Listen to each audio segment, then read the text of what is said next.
साल होई धरी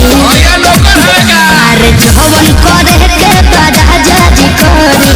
चुपचाप स्वीटर साल होई धरी लागे छठी मैया आइल बाड़ी यही जे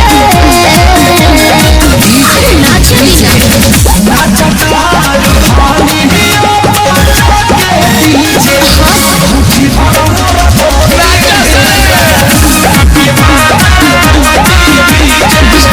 करी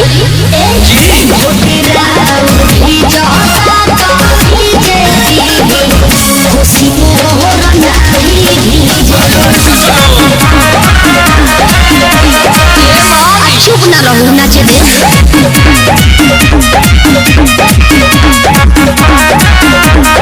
अच्छा ही बात बतावा एगो तो तू छठ घाट पाइल बारू अच्छा आ घूघ तान के लगलू नाचे कोनो छठी माई के गीत याद नहीं खे गावा। अच्छा गावा तनी रवि बाबू आजा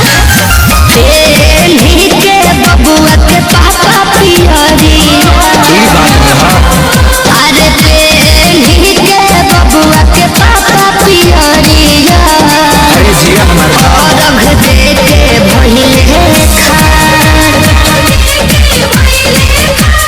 तू तो नाचत गावत बारू मोरा धनी हमरा लगता रे जा यही से तो बहुत नाच लेते देहिया में गर्मी आ जाए सोनी चुपचाप पड़त लप की बड़ो नती रे नाचत हारू धनी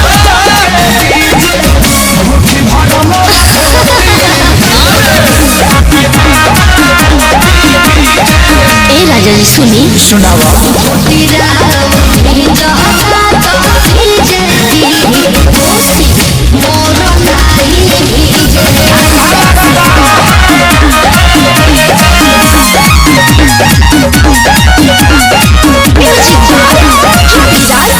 कृपा करी सुनी रउआ दीनानाथ हमर राजा कइले पहिला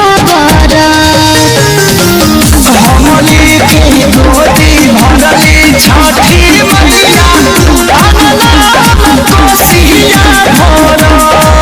ई जमन लइकवा खेला था ई छठिए माई के देहाल है ना एही से त नाचत हनी अखिल पूजा पाठ मंत्र कीजे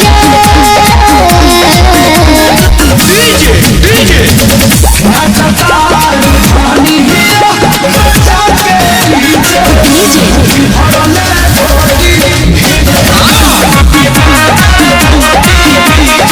सुनी ना जी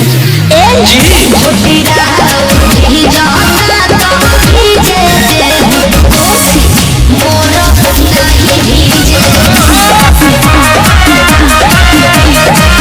संजय विवेक जी तो गर्दा को दे हलो दूर उड़ा देले बालो।